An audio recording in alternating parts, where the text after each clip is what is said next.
গৌরবময় বিজয়ের 53 বছর, স্মৃতিসৌধে জাতির বিনম্র শ্রদ্ধা। 26 সালের প্রথমার্ধে হতে পারে নির্বাচন, জাতির উদ্দেশ্যে ভাষণে প্রধান উপদেষ্টা। মোদির পোস্ট নিয়ে প্রতিবাদের ঝড়, একই সুর প্রিয়াঙ্কা গান্ধীর।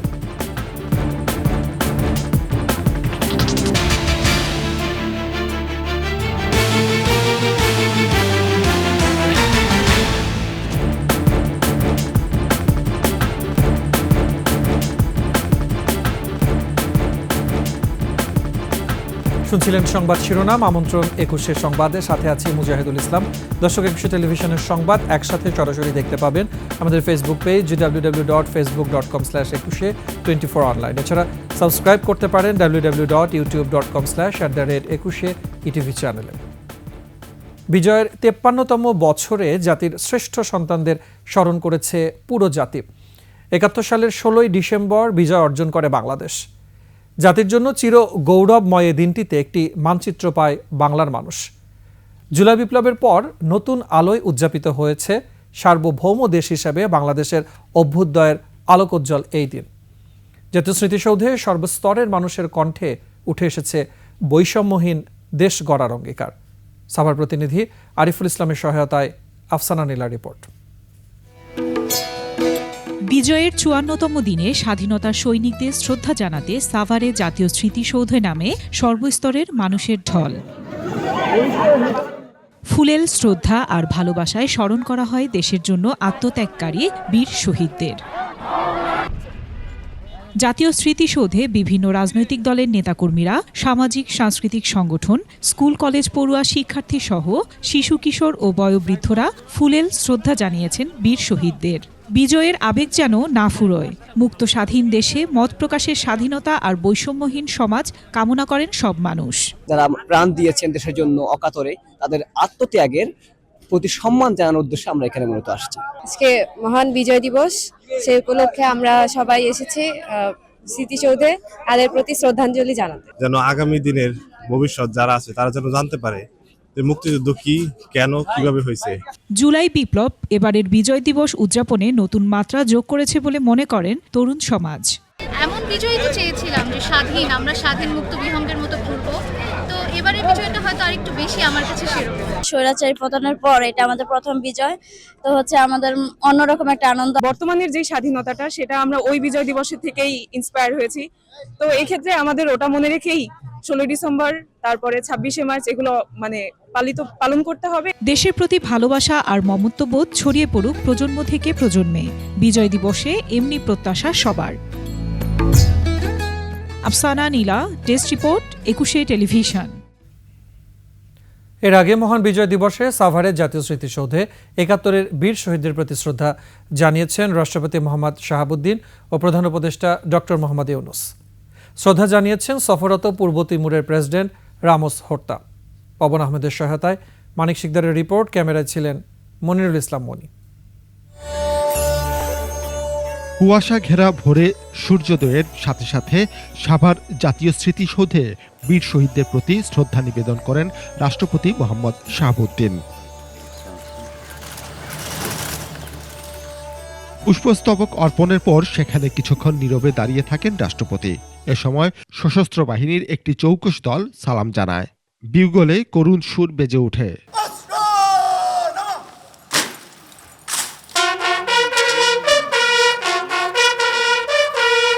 পরে রাষ্ট্রপতি স্মৃতিসৌধ প্রাঙ্গণে রাখা দর্শনার্থী বইয়ে স্বাক্ষর করেন। এর কিছুক্ষণ পর প্রধান উপদেষ্টা ডক্টর মোহাম্মদ ইউনুস 71-এর বীর শহীদদের প্রতি ফুল দিয়ে শ্রদ্ধা জানান।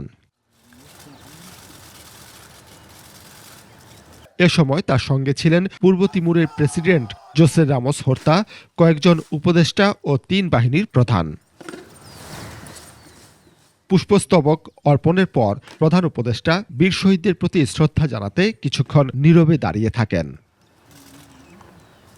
এ সময় বাংলাদেশ সেনাবাহিনী, নৌবাহিনী ও বিমান বাহিনীর সমন্বয়ে গঠিত চৌকস দল রাষ্ট্রীয় অভিবাদন জানায়। রাষ্ট্রপতি ও প্রধান উপদেষ্টার শ্রদ্ধা নিবেদনের পর সকলের জন্য উন্মুক্ত করা হয় জাতীয় স্মৃতিসৌধ। এরপর মুক্তিযুদ্ধের সকল শহীদ ও মুক্তিযোদ্ধাদের প্রতি শ্রদ্ধা জানাতে ঢল নামে সাভার স্মৃতিসৌধ প্রাঙ্গণে। মানিক শিকদার, 21 টেলিভিশন, ঢাকা। ভোটার তালিকা হালনাগাদ ও কিছু সংস্কার করে 2025 সালের শেষ থেকে 26-এর প্রথমার্ধে নির্বাচন করা যেতে পারে বলে জানিয়েছেন অন্তর্বর্তী সরকারের প্রধান উপদেষ্টা ডক্টর মোহাম্মদ ইউনূস। বিজয় দিবস উপলক্ষে জাতির উদ্দেশ্যে ভাষণে প্রধান উপদেষ্টা আরও বলেন, পাচারের টাকা দিয়ে দেশের বিরুদ্ধে ষড়যন্ত্র চালিয়ে যাচ্ছে পরাজিত শক্তি। মানিক শিকদারের রিপোর্ট। ছাত্র জনতার অভ্যুত্থান পরবর্তী মহান বিজয় দিবসে জাতির উদ্দেশ্যে ভাষণ দেন প্রধান উপদেষ্টা। এবছরের বিজয় দিবস বিশেষ কারণে মহানন্দের দিন। মুক্তিযোদ্ধা ও শহীদদের শ্রদ্ধা জানানোর পাশাপাশি তুলে ধরেন ছাত্র জনতার অভ্যুত্থান প্রসঙ্গ। সারা জাতিকে সগৌরবে উচ্চকণ্ঠে তার ঐক্যকে পৃথিবীর সামনে তুলে ধরতে উজ্জীবিত করেছে। পরাজিত শক্তি তাদের পরাজয় কিছুতেই মেনে নিতে পারছে না। তারা প্রতিদিন দেশের ভেতরে এবং বাইরে থেকে জনতার অভ্যুত্থানকে ব্যর্থ করার জন্য বিপুল অর্থ ব্যয়ে নানা ভঙ্গিতে তাদের চেষ্টা চালিয়ে যাচ্ছে। অন্তর্বর্তী সরকারের 4 মাসে সংস্কার কার্যক্রমের অগ্রগতি ও জাতীয় নির্বাচন নিয়ে কথা বলেন। অতীতে তরুণরা ভোটাধিকার থেকে বঞ্চিত ছিল, তাই এবারের নির্বাচন তাদের জন্য স্মরণীয় হয়ে থাকবে বলেও প্রত্যাশা করেন প্রধান উপদেষ্টা। যদি অল্প কিছু সংস্কার করে ভোটার তালিকা নির্ভুলভাবে তৈরি করার ভিত্তিতে নির্বাচন সম্পন্ন করতে হয়, তাহলে 2025 সালের শেষের দিকে নির্বাচন অনুষ্ঠান হয়তো সম্ভব হবে। আর যদি এর সঙ্গে নির্বাচন প্রক্রিয়া এবং নির্বাচন সংস্কার কমিশনের সুপারিশের পরিপ্রেক্ষিতে এবং জাতীয় ঐকমত্যের ভিত্তিতে প্রত্যাশিত মাত্রার সংস্কার যোগ করি, তাহলে অন্তত আরও 6 মাস অতিরিক্ত সময় লাগতে পারে। গত 15 বছরে দেশের অর্থনীতি ভেঙে দেয়া হয়েছে। সেই অবস্থা থেকে অর্থনীতির চাকা গতিশীল হচ্ছে বলেও জানান ডক্টর ইউনূস। এখন বাংলাদেশ ব্যাংকের বড় কাজ হলো পাচার করা টাকা দেশে ফিরিয়ে আনা। তারা তাদের সর্বোচ্চ ক্ষমতা দিয়ে সেটা চেষ্টা করছে। কাজটা কঠিন, কারণ এই বিষয়ক আইন কঠিন। 15 বছরের গুম খুন সহ জুলাই বিপ্লবে হত্যাযজ্ঞে জড়িতদের বিচার কার্যক্রম এগিয়ে যাচ্ছে বলেও জানান তিনি। এই জন্য আন্তর্জাতিক অপরাধ ট্রাইব্যুনাল আইন সংশোধন করা হয়েছে।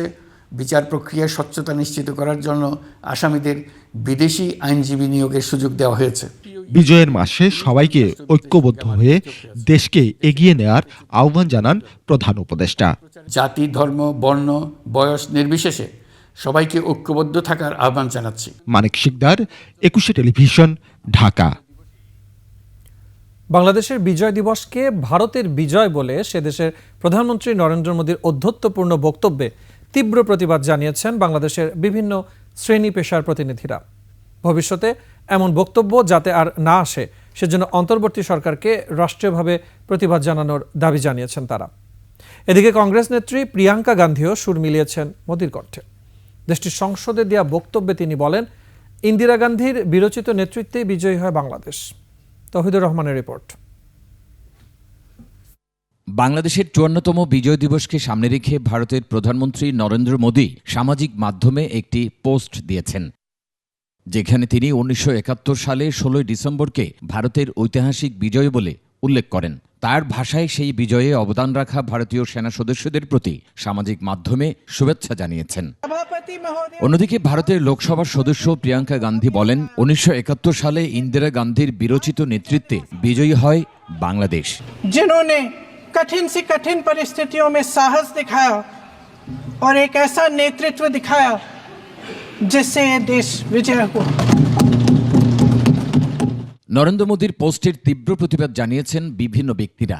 তাহমিদ গালিব নামের একজন বলেছেন, এই বিজয় কেবল বাংলাদেশের। মোদীর এই বক্তব্যের কড়া সমালোচনা করে সরকারের আইন উপদেষ্টা ডক্টর আসিফ নজরুলও প্রতিবাদ জানিয়েছেন।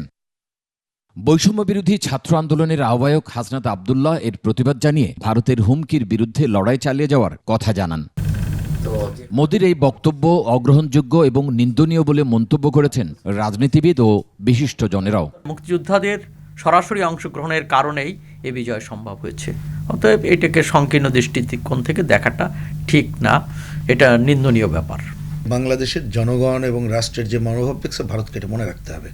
দুই দেশের যদি তারা বন্ধুত্ব চায়, এটি বাংলাদেশের এই ভয়েসটা তাকে উপলব্ধি। অন্তর্বর্তী সরকারকে বিষয়টি নিয়ে সরকারি প্রতিবাদ জানানোর আহ্বান জানান তারা। ভারতের মধ্যে নেতা এবং দেশের প্রধানমন্ত্রী এটা বলেন, এটাকে একেবারে উপেক্ষা করা চলে না। আমার মনে হয় যে আনুষ্ঠানিকভাবে তাদের সাথে এ বিষয়ে আমাদের রাষ্ট্রের পক্ষ থেকে, সরকারের পক্ষ থেকে প্রতিক্রিয়া দিয়ে বলা উচিত যে না, এটা গ্রহণযোগ্য না, এবং এই ধরনের ন্যারেটিভ তারা আগামীতে যাতে আর ব্যবহার না করে। ভারতের বড় ভাই সুলভ আচরণের কারণে দক্ষিণ এশিয়ার দেশগুলোর সাথে দেশটির সাথে সম্পর্ক ভালো নয় বলেও মন্তব্য করেন বিশিষ্টজনেরা। এই ধরনের স্ট্যাটাস যে এই যে তৌহিদুর রহমান, 21 টেলিভিশন, ঢাকা। ভারতের প্রধানমন্ত্রী নরেন্দ্র মোদী বাংলাদেশের স্বাধীনতা ও সার্বভৌমত্বকে অপমান করেছেন বলে মন্তব্য করেছেন বিএনপির সিনিয়র যুগ্ম মহাসচিব অ্যাডভোকেট রুহুল কবির রিজভী। কেরানীগঞ্জে এক অনুষ্ঠান শেষে তিনি একথা বলেন। নরেন্দ্র বাবু, আপনার এই কথার মধ্যে দিয়ে বাংলার স্বাধীনতা আর বাংলাদেশের সার্বভৌমত্বের উপর আপনি আঘাত করেছেন। আপনি এদেশের ইতিহাসকে, বাংলাদেশের ইতিহাসকে আপনি বিকৃত করার চেষ্টা করছেন। আমি আপনার ভেরিফাইড ফেসবুকে আপনার যে বক্তব্য, মন্তব্যে আমি তীব্র নিন্দা জানাচ্ছি। সংবাদের সময় হচ্ছে একটা বিরতির। ফিরে আসার পরে অন্যান্য খবরের সাথে আরো যা থাকছে। সবার আগে বাংলাদেশ কনসার্টে দর্শক শ্রোতার ঢল, আগ্রাসন মুক্ত সংস্কৃতি বিনির্মাণের অঙ্গীকার। বিরতির পর আবার আমন্ত্রণ 21 সংবাদ। নারায়ণগঞ্জের ২৫০০-এ একটি স্পিনিং মিলের আগুন প্রায় ৩ ঘন্টার চেষ্টায় নিয়ন্ত্রণে এনেছে ফায়ার সার্ভিস। রাত ১০টার দিকে উপজেলার ঝাউগড়া ওই স্পিনিং মিলে আগুনের ঘটনা ঘটে। খবর পেয়ে ফায়ার সার্ভিসের ৬টি ইউনিট আগুন নিয়ন্ত্রণে আনে। প্রত্যক্ষদর্শীরা জানান, হঠাৎ মিলের একপাশে আগুন দেখতে পেয়ে স্থানীয়রা তা নেভানোর চেষ্টা করে। পরে আগুন চারদিকে ছড়িয়ে পড়লে তারা ফায়ার সার্ভিসে খবর দেয়। এ সময় ২৫০০ ও মাধবদী ইউনিট গিয়ে আগুন নিয়ন্ত্রণে কাজ করে। পরে ফায়ার সার্ভিসের আরও 2টি ইউনিট গিয়ে আগুন নেভানোর কাজে যোগ দেয়। এই ঘটনায় কোনো হতাহতের খবর পাওয়া যায়নি।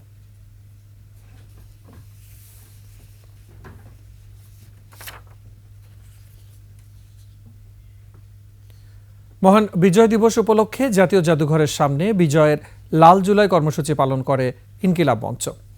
জুলাই আগস্ট আন্দোলনকে ঘিরে লাল জুলাই শীর্ষক গানের প্রিমিয়ার শো করে সংগঠনটি। আয়োজকরা বলছেন, ৪৭, ৭১ ও ২৪-এর আন্দোলনের ইতিহাস এক ফ্রেমে ধরার চেষ্টা করা হয়েছে এই গানের মাধ্যমে। বিস্তারিত সুমায়া খানের রিপোর্টে।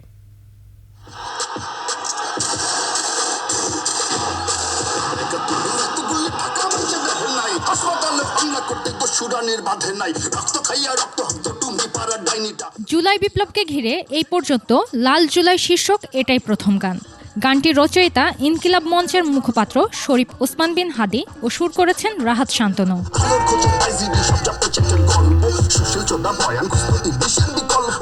১৯৪৭, ১৯৭১ এবং ২০২৪-এর শহীদদের স্মরণে এই প্রিমিয়ার শো। অনুষ্ঠানে বক্তব্য রাখেন শহীদ আনাস ও নাফিসের পরিবার। যারা গুজব রটনা করে যে শহীদরা ফিরে আসে, আজকে এই মঞ্চে আমি বলতে চাই, যদি কোনো শহীদ ফিরে আসে, শহীদ আনাসকে ফিরায় দেন তো। আমি ফিরে পেতে চাই আমার সন্তানকে।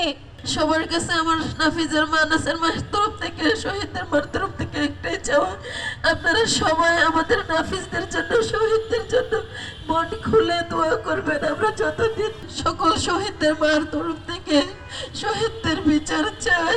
বৈষম্য বিরোধী ছাত্র আন্দোলনের আহ্বায়ক হাসনাত আব্দুল্লাহ বলেন, ভারতের আধিপত্যকে বিস্তারের জন্য কাজ করেছে আওয়ামী লীগ।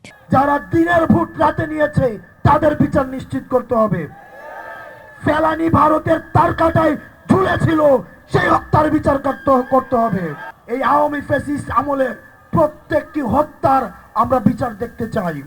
যারা ক্ষমতামুখী হচ্ছে তারা যেন কথা বলার সময় এই তরুণ প্রজন্মকে বিবেচনা করে কথা বলে। শহীদদের রক্তের সাথে বেইমানি করা হলে কাউকে ছাড় দেওয়া হবে না বলেও হুঁশিয়ারি দেন তিনি। আমাদের পূর্ব প্রজন্ম এই অভ্যুত্থান বাঁচিয়ে রাখবে, এই আশা আমাদের করার কোনো সুযোগ। সুমাইয়া খান, 21 টেলিভিশন, ঢাকা। কোনো বিরতি ছাড়াই টানা 9 ঘন্টা কনসার্ট। শিল্পীরা একে একে এলেন আর দর্শক মাতিয়ে চলে গেলেন। এ সময়ের মধ্যে 15 জন সঙ্গীত শিল্পী শুনিয়ে গেলেন প্রায় 55টির বেশি গান। মহান বিজয় দিবসে সবার আগে বাংলাদেশ শিরোনামে মানিক মিয়া অ্যাভিনিউয়ে উন্মুক্ত কনসার্টের আয়োজন করে বিএনপি। খুরশিদ আলমকে দিয়ে শুরু হয় কনসার্ট, শেষ করেন জেমস। মুজিবুর রহমানের ক্যামেরায় বিস্তারিত শিউলি শবনমের প্রতিবেদনে। কনসার্ট ঘিরে দুপুর থেকেই মানিক মিয়া এভিনিউতে মানুষের ঢল। শুরুতে দেশাত্মবোধক গান নিয়ে আসেন জনপ্রিয় কণ্ঠশিল্পী খুরশিদ আলম।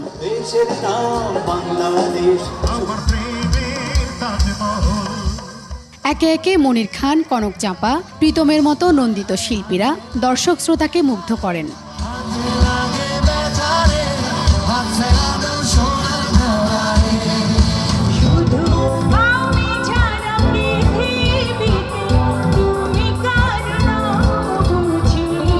গানে গানে বাংলার লোকায়ত সংস্কৃতি চর্চার আহ্বান জানান বাউল শিল্পীরা।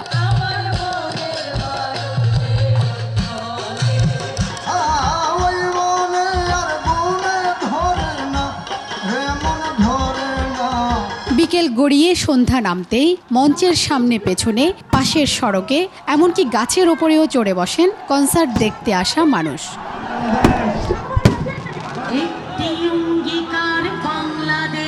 ছাত্র জনতার আত্মত্যাগ, বৈষম্যহীন দেশ গড়া সহ বিভিন্ন বার্তা দিয়ে দীর্ঘদিন পর মঞ্চ মাতান শিল্পী বেবি নাজনীন।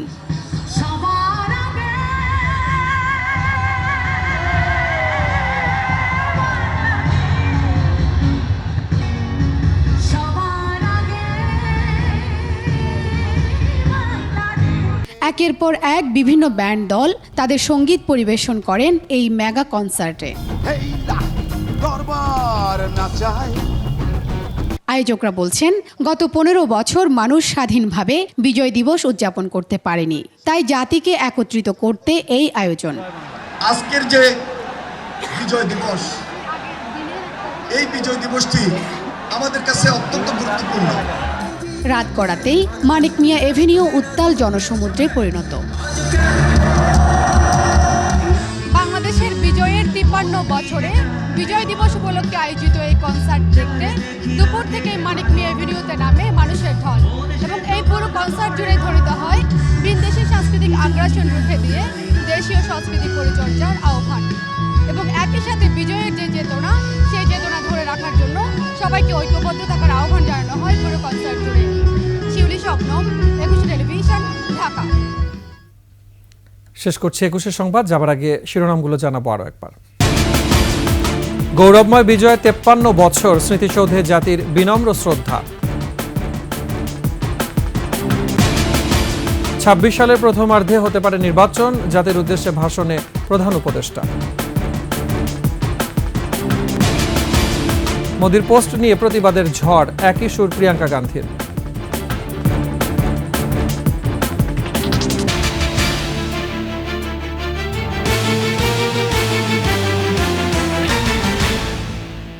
সর্বশেষ সংবাদ জানতে ডায়াল করুন 2021 নম্বর আর ভিজিট করুন ekushe-tv.com ওয়েবসাইটে। ফেসবুকে ভিজিট করতে পারেন www.facebook.com/ekushe24 অনলাইনে। এছাড়া সাবস্ক্রাইব করতে পারেন www.youtube.com/ekushe-tv চ্যানেলে। এতক্ষণ সাথে থাকার জন্য ধন্যবাদ। পরবর্তী সংবাদ দেখার আমন্ত্রণ রইল। একুশের সাথে থাকুন।